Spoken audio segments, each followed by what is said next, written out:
So let's talk about how your breathing affects your energy level. And the name of the game here is oxygenation.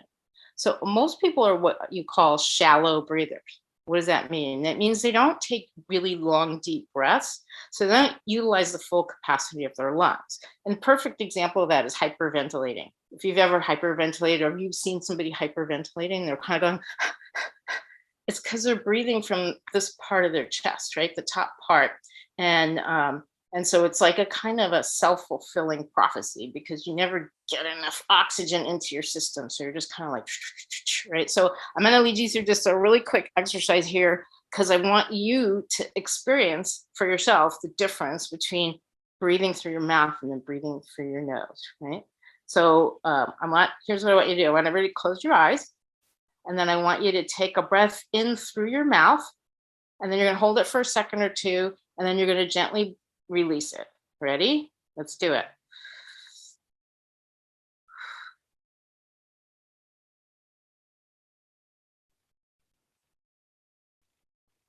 Okay. Now let's do it again. And this time I want you to really focus in on how your body feels when you're doing that and notice what you notice. Ready? Okay. In you go.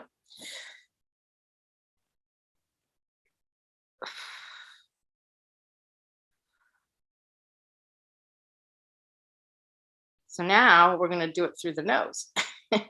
So we're going to do an inhale through the nose, slow inhale through the nose, and then slow exhale through the mouth. I want you to close your eyes, and then we're going to do this. Ready? Inhale. Exhale.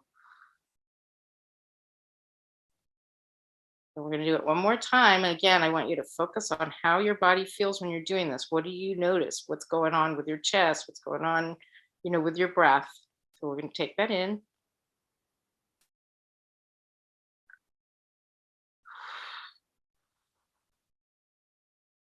Exhale. So I'd like to hear some shares from you. What did you notice when you did it one way versus the other? And did you notice a difference? Anybody? I thought at first that the mouth breath felt bigger, but then it didn't at all when I did the nose breath. And part like I'm a little congested, so I was thinking, oh yeah, my nose is going to be small, right? But it really wasn't. It was more expansive when and I was surprised by that. So you noticed that when you were deep breathing, it was more expansive, right? Yeah. Yeah. So anybody else have a similar experience? It's a subtle thing. So a lot of people may not even realize that they're shallow breathers until they start practicing deep breathing. And then you really notice the difference. Because what I noticed for me, and I've been a deep breather for many years because I've done yoga, meditation, the whole 9 yards, is that you hit a limit, right? When you're doing shallow breathing, you hit a limit and you can't push yourself any further is what it feels like. And so you're stuck up here in the upper part of your chest. Whereas when you're doing the deeper breath, the breath is going down, right? Into your belly.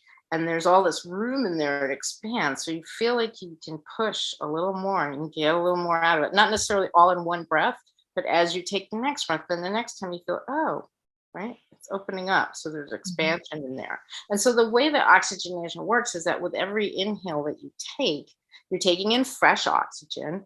And then with every exhale, you're ridding your body of carbon dioxide. So when you're doing shallow breathing, you're not getting enough fresh oxygen in and you're not getting rid of enough carbon dioxide, right? So it, by definition, extremely limits your energy generating capacity. Right? So if you want to use the breath and to get more energy, you've got to go with the deeper breath. And you've probably heard this if you've done, if you do yoga or meditation, people are saying, take a nice, deep, cleansing breath. Right? That's what's happening. You're taking in a nice, huge amount of oxygen, and then you're releasing and cleansing the carbon dioxide, right? So I do feel like when you do the deeper breathing, it helps you relax, for one thing. And as you do that, you now are sending larger and larger amounts of oxygen to every cell in your body, and most importantly, to your brain. So I do feel like this is, deep breathing is one of those overlooked and underutilized tools that's available at your disposal at any time to use to boost your energy. So I'm going to guide you now through 2 simple breathing techniques. Okay, so one of them is a deep breathing visualization technique, which I think help you deepen that practice, right? It's real simple and easy to do. And the second is a harmonizing technique that's designed to help you get energized, focused, and calm any stress that you may be feeling. Now, I'd say normally if you want to lie down, you can, but I'm thinking, looking at everybody's thinking, yeah, maybe that's not such a good idea today. So you don't have to lie down, but just can you get into like a comfortable kind of seat, relaxed kind of seating position? Mhm. And then what I want you to do is just put your palm over your belly, place your palms over your belly casually. So we're not forcing anything. Everything's going to be very casual. And then what I want to do is we're going to start by doing a slow inhale through the nose and exhale through the mouth and make a whooshing sound when you exhale. We're going to do that like 3 quick times just to get warmed up. And then I'll take you through the visualization exercise. Okay. So let's start. Okay.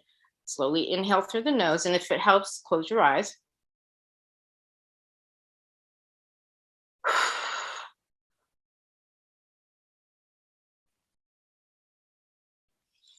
Again.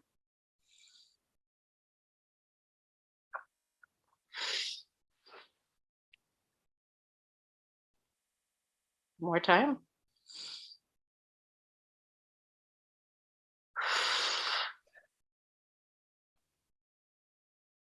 Okay, so from here, with your eyes closed, I want you to visualize, see a little balloon inside your belly that's just flat, empty balloon, flaccid. And now we're going to do this where we're going to take a slow inhale through the nose. And as you inhale, I want you to see or visualize that balloon filling up and expanding. And when it gets to the point that it's full, that's when you're going to start to exhale. And you want to do that very slowly. And as you do the exhale, you will see that balloon sort of slowly deflating until it gets back to its original flaccid state. Ready? Okay, close your eyes.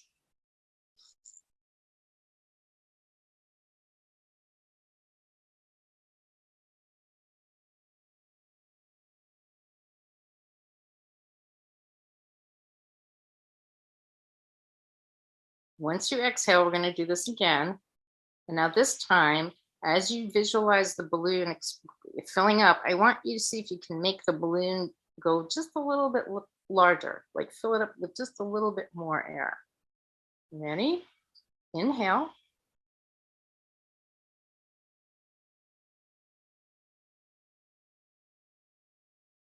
And exhale. Watch it just deflate, come flat again. So this is a belly breathing exercise. It's designed, so you want to expand your belly as you're breathing, right? And the more you do that, the more air you're taking in. And as you're taking more air in, the goal is like with each breath, you want to try to make that balloon a little bigger, right? We're expanding it. And eventually you want to get to the point where it's not just expanding kind of outward, but expanding outward and upward until you feel it like pressing along the inside of your rib cage. So that's the practice, right? And it doesn't have to take very long. I recommend you do it like 10 times because it's about how much time it takes. If you find that challenging, start with like 5 times in a row and then build your way up. But if you just take a few minutes to do this, I feel like it can really help you deepen your breathing and do it effortlessly, right? I find that the visualization exercise makes it really easy. Did you find that helpful? Yeah. Yeah. So once you get the hang of it, then you can do what's commonly called box breathing, where you don't necessarily have to visualize it. You just inhale to a certain count. So usually for me, it's like to the count of 5. I inhale through the nose and then I hold it for 20, count of 20.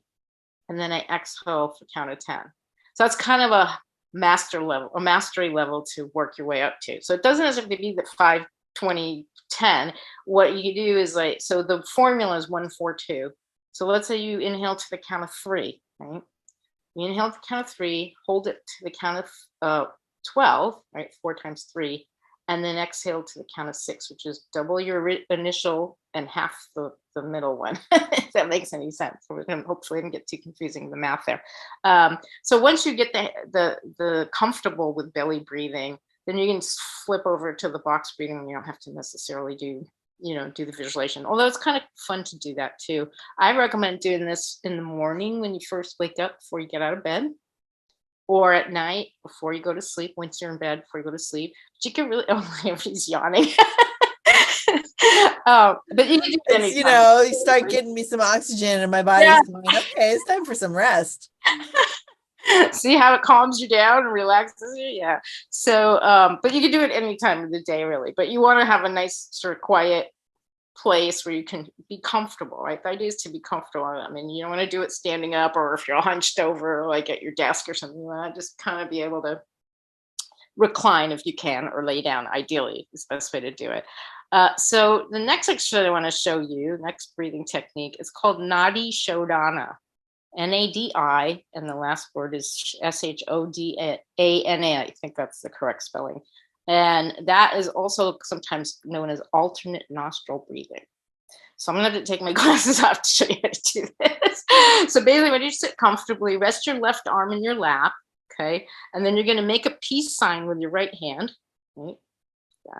And then you're going to place that peace sign on the bridge of your nose. And then the way it works from there is you're going to take your right thumb and you're going to use the right thumb to close your right nostril, right? And then we're going to breathe in through the left nostril, hold for a couple of seconds, and then you're going to take your ring finger, if you can see that, and close your left nostril with the ring finger and open your right nostril. So move the thumb and then breathe out of that nostril. And then you're going to alternate. So if we started on the left, you breathe in through your left nostril. Then count of 5, I usually do. Hold it for 5. And then release the right and breathe out, count to 5. And now we're going to inhale through the right while it's open to the count of 5. And plug it and release the other nostril and breathe out to the count of 5.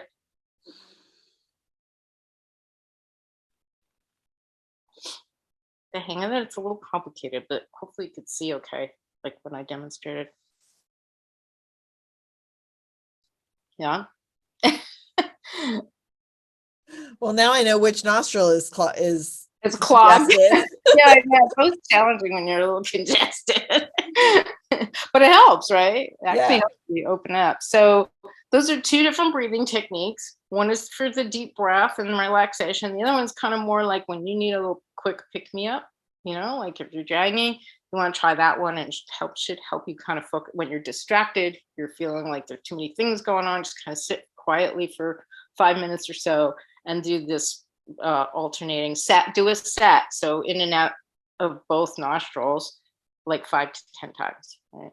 So that should help kind of increase your energy. So I'm just curious, how many of you would consider yourself deep breathers versus shallow?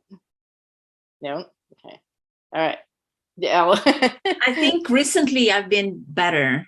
I've been working with someone who's been teaching me pranayama breathing last year. Okay. And so after the sessions, I really got better, like my breathing. But sometimes I think when I'm working, I still tend to shallow breathe. But even right now, like at the end of the day, this is such a perfect exercise to just calm down and go back to that. So into the breath. Yeah, if you do meditation, so much of it revolves around the breath, right? Mm-hmm. And working with the breath to the point that sometimes you get tired of it. It's like, all right, how many different ways can I breathe? Yeah. But yeah, so my recommendation then, if you tend to be shallow breather, is to just kind of check in with yourself periodically throughout the day to see, am I breathing shallow, am I breathing heavy? And then take a 5-minute time out and do some deep breathing. It's like anything else. It's like you're creating a new habit. It's a practice. You have to practice it, but you don't want it to be like a thing where like it's an obligation. And that's a mindset thing, right? Like if you think it's an obligation, it's something you have to do, like working out, going to the gym or whatever, you might not do it. But think about it kind of like just getting yourself to drink more water, right? Like what are some different ways? Maybe you just set a reminder on your phone, right? Like a little notification, say, hey, take a deep breather, or something like that, just to ping you and remind you, right? So again, I really honestly feel like this is a really underutilized and really helpful tool that we all have at our disposal to use at any time, right? And then I was going to say, if you do consciously practice deep breathing, like Ellie, you are starting to do it, or do you use it? Do you consciously use it? So start consciously using it when you're stressed and when you're tired, right?